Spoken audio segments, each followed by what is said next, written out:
It's BlunTv's Capital Cannabis Corner with Katrina Rossini and Amy Jenkins, and we're talking about what happened last week here in Sacramento. The governor signed the budget, and some updates in the space of cannabis that Amy's going to share with us. Yes. Kind of interesting. There's always an update in the space of cannabis. I feel like there's so much going on. So as you noted, the governor signed the state budget last week. That was actually last Thursday, July 1st. Yeah. And then on this last Monday signed a companion bill called the Cannabis Trailer Bill. And we talked a little bit about it in a prior segment. But there's two components that I didn't cover in that last segment. So the first is very important for the industry. It was one of the biggest priorities. And that was extending what we call the provisional license program. So as you can well imagine, with a new framework that is only 18 months old, the licensing entities are really struggling to process applications. And so what this does is it extends the provisional license program, which is a much more streamlined process for the industry to get licensed and get compliant. And so it's a provisional, it's not an official license, but it allows them to continue to operate. And the reason this is so important is we're trying to get all of these operators into the compliance space, making sure they're following all the rules. So this provisional program really helps achieve that. So it was extended for 2 additional years.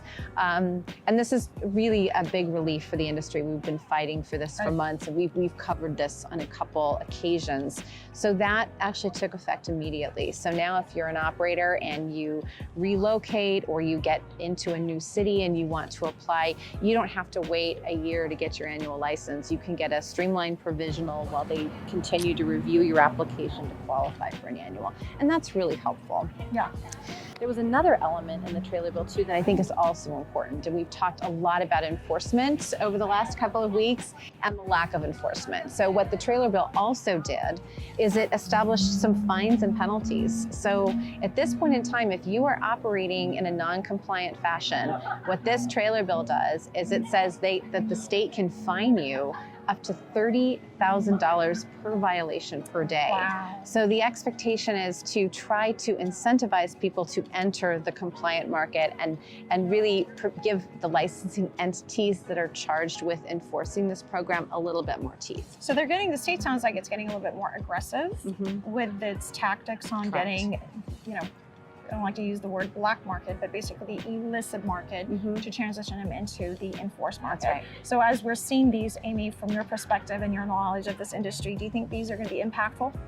It's too soon to tell. I certainly think so. I certainly, as an unlicensed operator, would not want to face potential fines in excess of that amount. And so I think the state's position is that the education phase is over, and now they really want to put some teeth into this law and ensure they have the enforcement tools necessary. It makes sense. Stay tuned, because we will be covering more of the topics around enforcement when it comes to cannabis. And with Amy Jenkins herself, we're going to be launching out more of these content pieces with BlunTV.com. Thanks so much for the ads and follows. Thank you.